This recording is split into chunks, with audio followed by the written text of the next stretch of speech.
Hello, welcome to You Old and Retro. My name is Vincent and welcome to another video.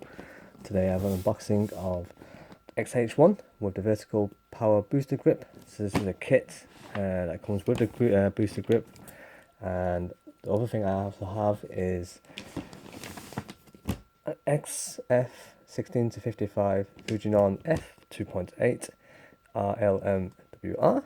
So this is a brand new acquisition.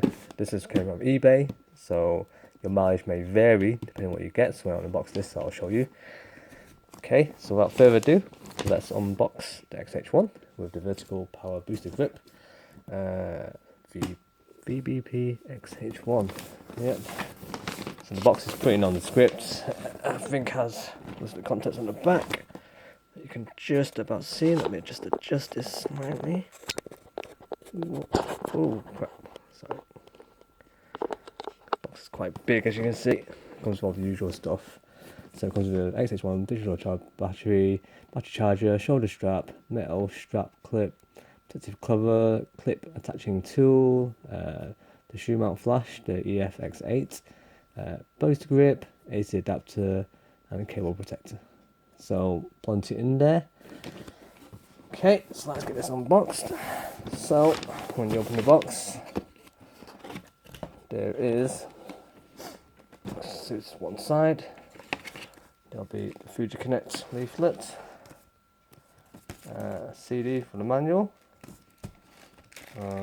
It's great because you also get a paper copy of the manual, so you get a digital version as well. You probably just save to your phone or something like that, or some sort of backup storage, which is quite nice. I believe, yeah, it has all the usual European languages, so it's probably why they skipped out on that. Okay, that's the leaflet parts. There's a little sign which indicates the connection stuff that you can see for the manuals, so that's quite handy as well. Take that tray out to one side. You get a piece of cardboard which holds the camera in place. You get the X-H1 itself. So we take this apart.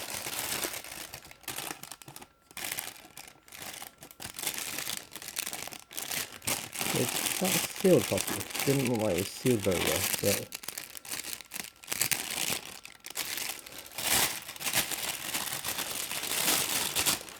let's look at this. Looks alright to me. Double check. There's nothing on there. Doesn't like there is. Yeah, I'm looking at it with.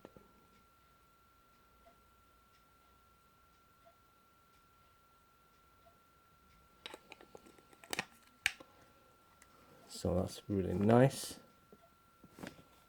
There's no battery inside, obviously. Seems to work really well. So that's the camera. Little tray up for the camera itself.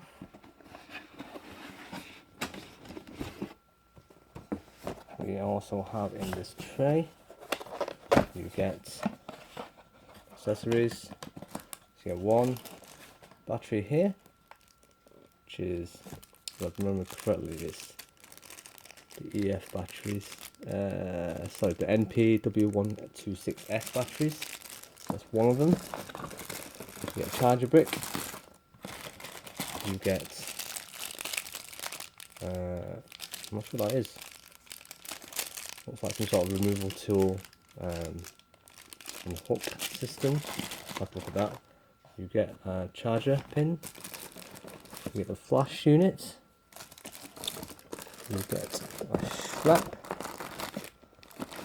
and you also get the hook units for that, which is quite handy. Okay, so that's sorted for that. Then you also get the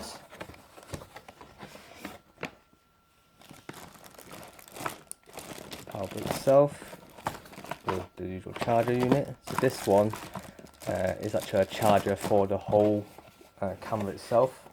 So because obviously you get extra batteries to go with the camera, but the grip itself attaches to the bottom of the whole thing. So in this case,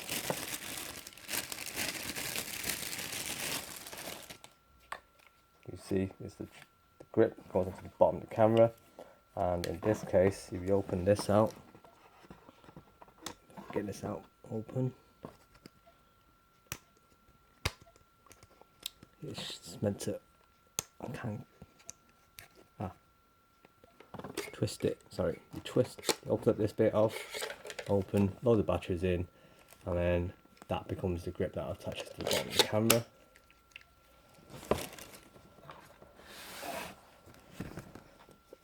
To attach it, you remove the bottom panel here, which gives you access to the pins. Right there, you can see, focusing, not a bit too close, there you go. Access to the pins, and then with that, on the grip itself, you get this sort of protecting thing which you take off. You attach it to the bottom, and it obviously locks in with the usual screw thread. Lock that in.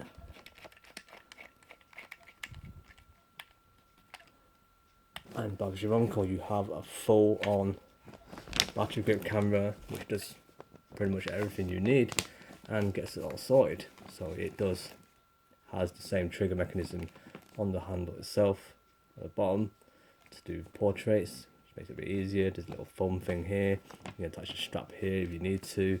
Obviously you got the anchor points on the camera itself, and all in all, it's a really good unit. So on top of that, obviously I brought 16 to 55. I'll move this out of the way for temporarily.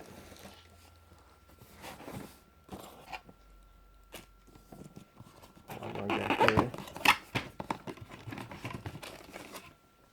That's the usual European warranty leaflets, an owner's manual, you get a little pouch which puts the lens in, and then obviously you get the lens itself. I got it second hand. Second hand pricing would generally cost you roughly about a third less on average, so that's the benefit of buying second hand. Obviously you can get varying qualities. From what I can see on this guy, it does need a bit of a polish. It's a little bit dusty on the actual outside, but obviously it's used it. And looking at optics, is fairly decent. It doesn't look like he's got a lot of dust anywhere. It's kept in fairly good condition from the looks of it. It does need a bit of a clean. It's obviously handled it a couple of times with some grubby hands. All in all, it looks like, I'm going to see that everything seems to be working really well. Look at the lens itself. Obviously, you see the inside. And now obviously using the lens as well. So you can't focus with that, but obviously you can see it works really nice and sharp. This is f2.8, so the whole idea is that this is non-stabilized, and then you stick it with the stabilized in-body stabilization on the X-H1, and you have yourself a really good combination, which is the whole reason why I got it.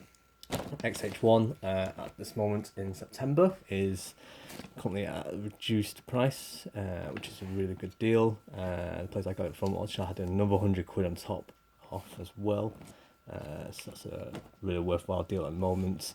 So if you're looking for a stabilised body and a good kit and lens to go with it, I would definitely recommend this. And thanks for watching. Hope you enjoyed the video.